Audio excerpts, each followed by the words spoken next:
Yeah, but that's just for first home buyers. Yeah. So I want to ask you about the 5% house deposit because that's the shiny coin at the moment the government's using. And I want to tell you my perspective on it. This is me as a keyboard warrior every time I see it, right? My point of view is, yeah, but that's just for first home buyers. Yeah. So that's probably not the biggest problem here. First home buyers, is part of the problem. But what about people who have bought a home and it hasn't gone well and it ended up being a done investment, they've sold it, and now they don't have that opportunity again. Or maybe they're divorced, maybe they're widowed. There's a million other categories of people that don't fit first home buyers. What about them? Because I bet if you walked into Woolies and spoke to all the staff there that don't own homes, probably, 80% of them have bought a house at some point in their life. It didn't work out. They're not rich.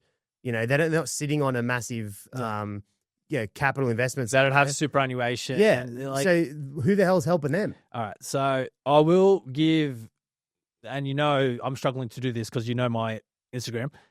I will give a few pros. I will say, however, that it wasn't them that introduced this. It was a previous federal government that did. If you are divorced, it doesn't matter if you've owned a home before or not. You can buy with a 2% deposit, which is pretty good. That's pretty good, yeah. Not many didn't people know about that. A lot of people don't. That's in the fine print. So we helped a lady buy a house with an $8,000 deposit. She bought a $400,000 house, and she has. Is she going to cop that in the long run though, with LMI and all this stuff? No, because she doesn't have to pay the lender's mortgage insurance. The government acts as a guarantor. And the day she settled, I'm not even kidding you, because of the 3-month settlement, the property had grown $100,000 in value. So we were immediately able to remove the government as a guarantor.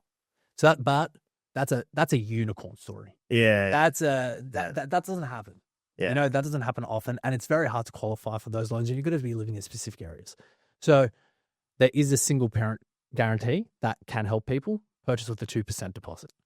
There's also, if you haven't owned property for 10 years, you are able to requalify for these schemes again.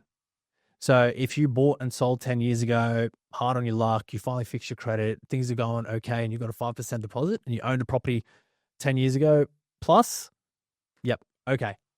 Then you're able to jump into the property market again and you can use this scheme. So there is those little hidden fine pieces of fine print. And I'm happy that I get to talk about this stuff because I never get to talk about the good stuff. But there are the pros. But there's bigger cons